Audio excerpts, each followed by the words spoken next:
Oi, gente. Eu resolvi gravar esses vídeos de revisão sobre o tema que a gente conseguiu ver, né, até março, para deixar aqui no Moodle na forma de fórum, para vocês postarem caso haja dúvidas, né, dessa parte. Depois também a gente marca uma aula síncrona para tirar essas dúvidas, se for necessário, tá bom? E para a gente poder dar continuidade, né, nos nossos próximos conteúdos aí de matemática do primeiro ano, ok? Então, lembrando, a gente viu, né, no comecinho do ano sobre conjuntos e conjuntos numéricos, né? Então, nós vamos começar aqui a revisão por conjuntos, as noções iniciais e as notações, acho que é a parte mais importante, né, é compreender as notações que envolvem os conjuntos. Então, vamos lembrar aqui. Primeiro, então, a noção de conjunto, né? Conjunto é uma coleção de objetos que normalmente vão ter alguma característica em comum. E quando a gente fala em matemática, né, essas características podem ser expressas na forma de algum símbolo, alguma notação matemática. Por exemplo, o conjunto dos números primos eu chamei de conjunto P. Quando eu for enumerar elemento por elemento de um conjunto, a gente vai. Normalmente o conjunto aparece denotado por uma letra maiúscula, tá? E a gente vai colocar chaves no início e no final desse conjunto, e os elementos separados por vírgula. Nesse caso, um conjunto infinito, né? A gente coloca reticências. Então, aqui estão alguns dos elementos do conjunto dos números primos. Conjunto dos quadriláteros, dos retângulos, então assim, são coleções que agrupam, né, figuras geométricas com, por exemplo, esse daqui com a característica de ter quatro lados, certo? Esse daqui com a característica de ser quadriláteros que tem os quatro ângulos internos retos. Mas não só em matemática, né, aparece essa noção de conjunto. Então, por exemplo, conjunto das cidades do estado de São Paulo. Aqui, outra noção de conjunto, né?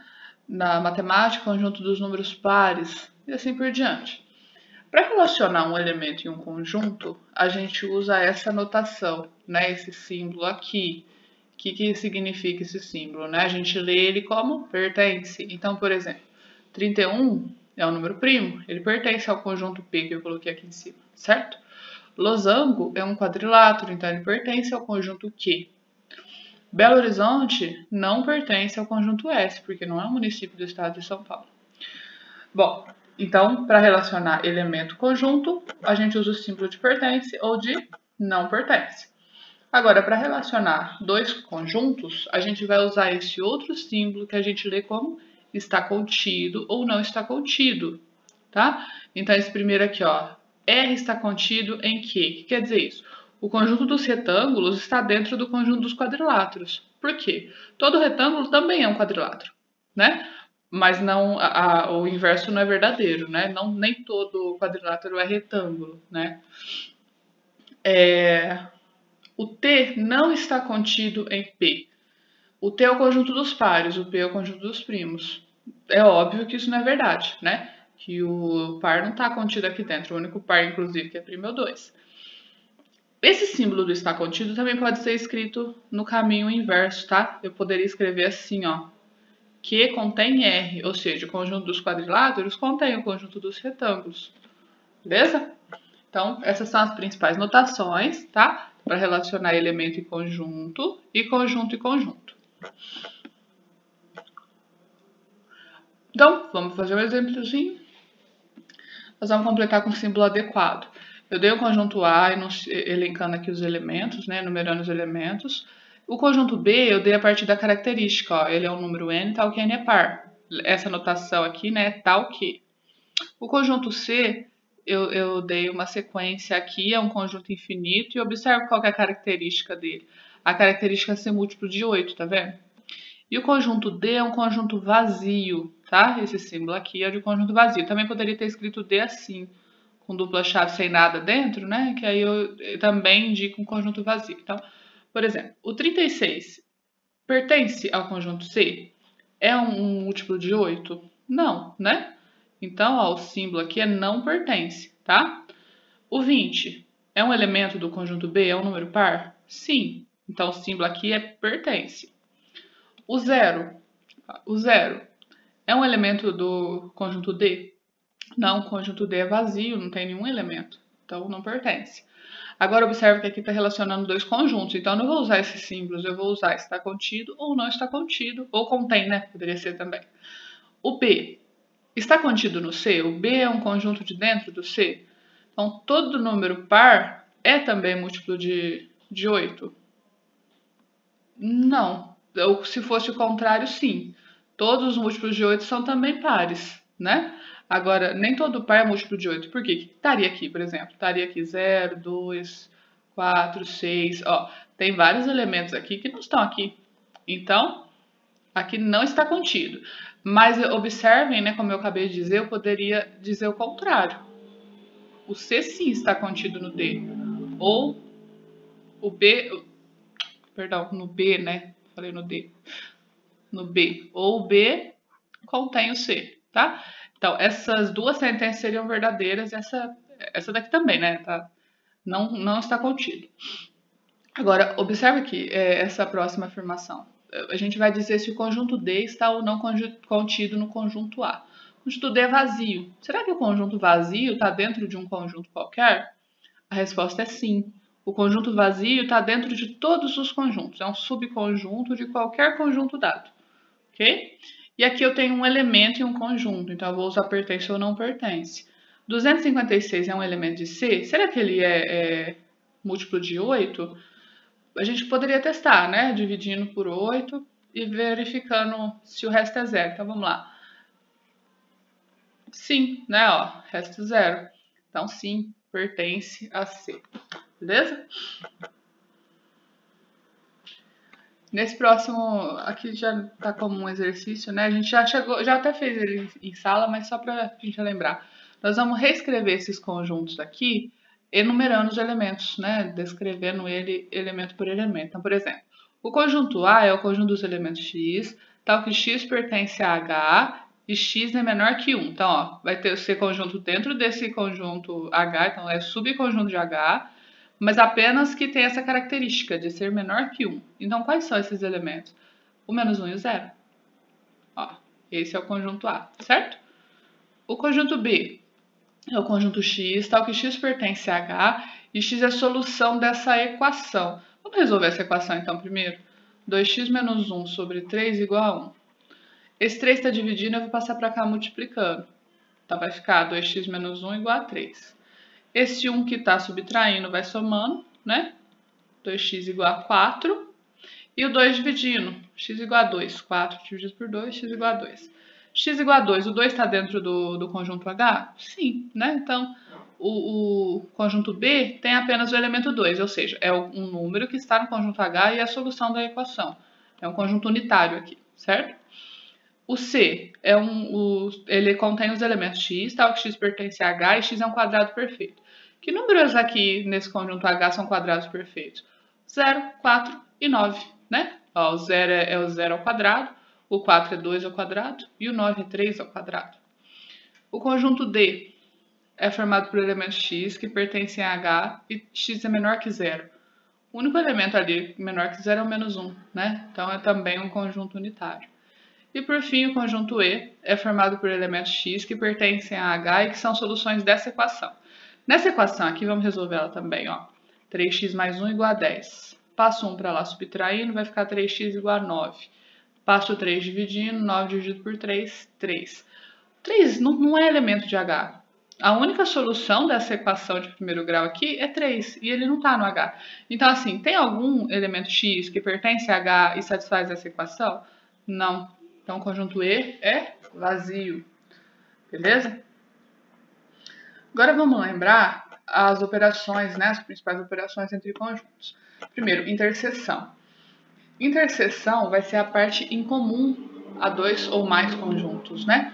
O símbolo que a gente usa para interseção é esse. Então, ó, como que eu leio essa expressão? A interseção com B ou A inter B, né? Então, ele vai conter que tipo de elementos? Vai conter os elementos x, tal que x pertence a A e também pertence a B. Então, x tem que estar em A e em B. Traçando aqui, né, por meio do diagrama, a representação do diagrama de Venn-Euler, a parte em comum aos dois conjuntos, né, essa aqui em destaque, certo? Então, a interseção é o que está em comum. Por exemplo, a gente tem aqui um conjunto A que vai conter os elementos x, tal que x é um número natural ímpar e menor que 10. Se a gente for escrever esse conjunto A, vamos só elencar aqui os elementos dele. Quais são os números naturais ímpares menor que 10? 1, 3, 5, 7 e 9, beleza?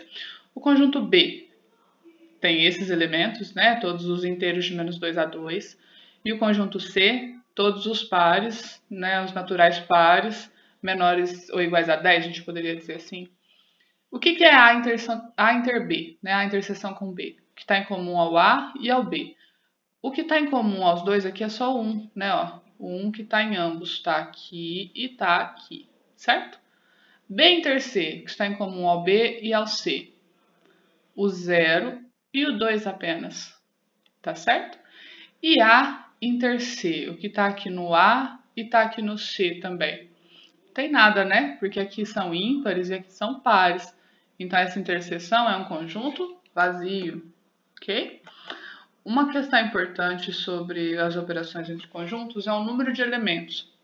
A gente indica por N de A o número de elementos do conjunto A. Então, por exemplo, se A é esse conjunto aqui, N de A é 2, né? O número de elementos desse conjunto é 2. N de B é 1, N de D é 3.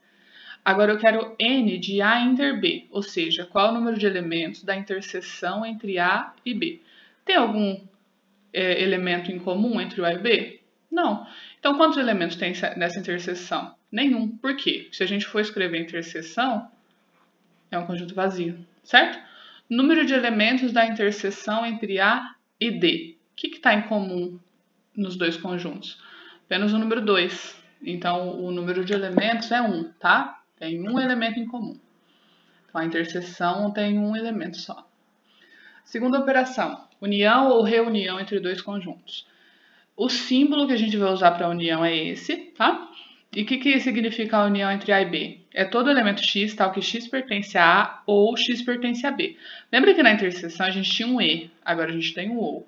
Por quê? Qual que é a diferença nisso? Esse E indica sempre uma coisa em comum, né? Tem que estar num E no outro ao mesmo tempo. Aqui é OU.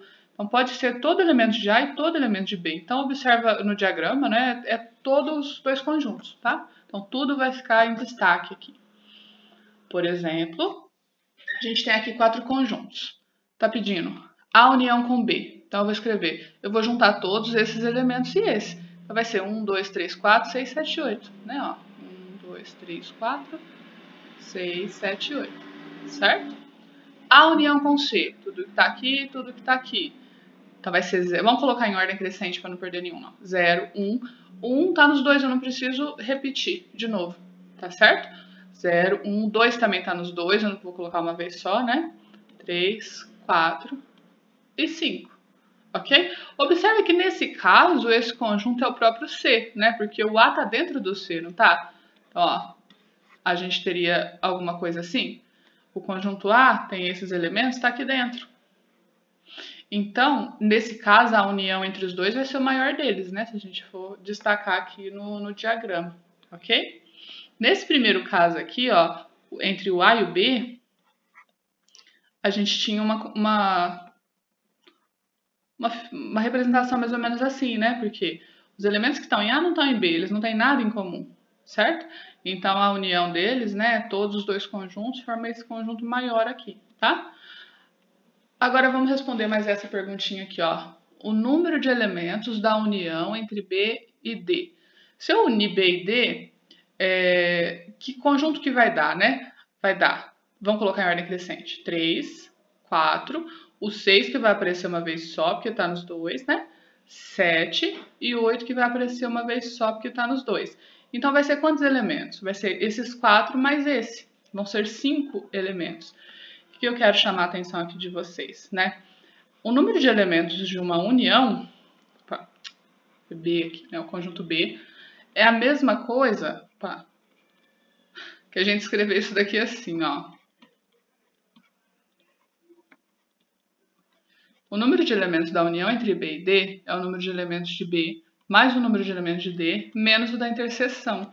Vamos pensar aqui, ó, graficamente para entender melhor. Então, se eu for fazer a união entre os dois, né?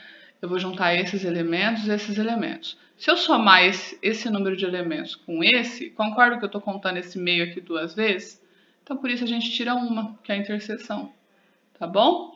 Bom, já tá dando 15 minutos. Eu vou até deixar os outros aí para vocês praticarem, tá? Então, a pausa aí e tentem responder as outras, ok? A última operação que nós vamos lembrar aqui é a diferença entre dois conjuntos. Então, se a gente tem dois conjuntos A e B, a notação de diferença é essa, tá? A menos B. E ela vai conter os elementos x, tal que x pertence a A e x não pertence a B. Então, x vai ser os elementos que estão no primeiro conjunto e que não estão no segundo, tá? Então, estão aqui e não estão aqui. Então, ó, olha a parte em destaque aqui. A menos B seria isso. Se fosse o inverso B menos A, vou representar aqui de novo. Se fosse B menos A, qual que é a parte que eu deveria pintar? Essa do lado de cá, né? Porque vai ser os elementos que pertencem a B e não pertencem a A. Observe, gente, que a operação de diferença ela não tem a propriedade comutativa, quer dizer, eu não posso trocar a ordem dos conjuntos e permanecer o mesmo resultado, né? Diferente da união e da interseção, que não importa a ordem que eu escrevo, a união com B, B união com A, vai ser sempre a mesma coisa, tá? Ainda sobre a diferença. Se um conjunto é subconjunto do outro, ou seja, se B está contido em A diferença pode ser escrita de outra forma. Pode ser escrita como operação de complementar. Então, eu leio isso daqui assim, ó, complementar de B em A. O maior conjunto sempre vai ficar aqui embaixo, tá? E ele representa o quê? Representa A menos B. Olha aqui a figura, ó. Olha aqui a representação no diagrama de Venn Euler.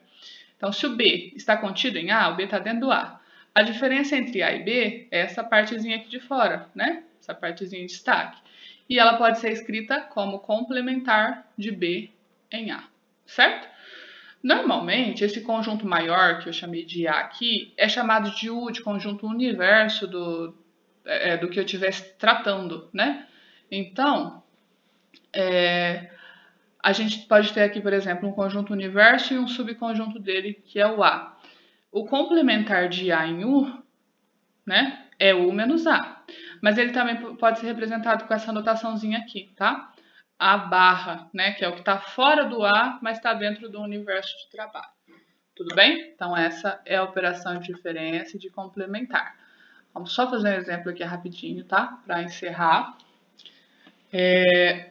A gente tem aqui alguns conjuntos, né? 4 conjuntos. E vamos achar a diferença entre A e B. Ou seja, são os elementos que estão em A e não estão em B. Então, o que está aqui e não está aqui? O 1, né? O 2 e só, né? O 1 e o 2, certo? Os outros estão em ambos. A menos C, que está em A e não está em C.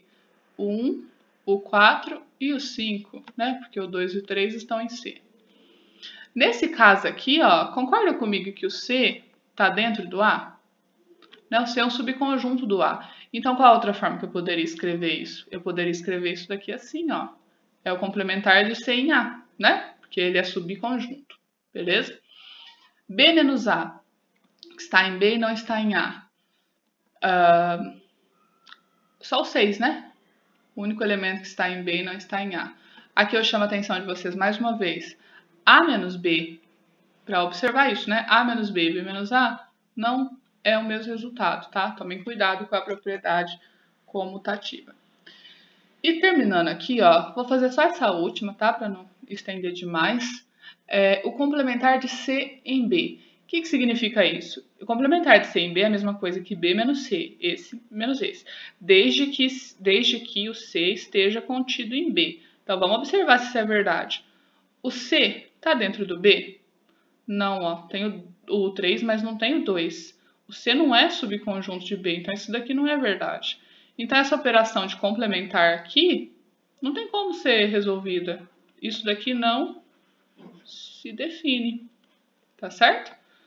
Bom, vou encerrar por aqui para não me delongar demais, tá? Se tiver dúvidas, deixem no fórum. E aí a gente marca um horário oportuno para tirar, se for necessário, ok? Bons estudos, até a próxima.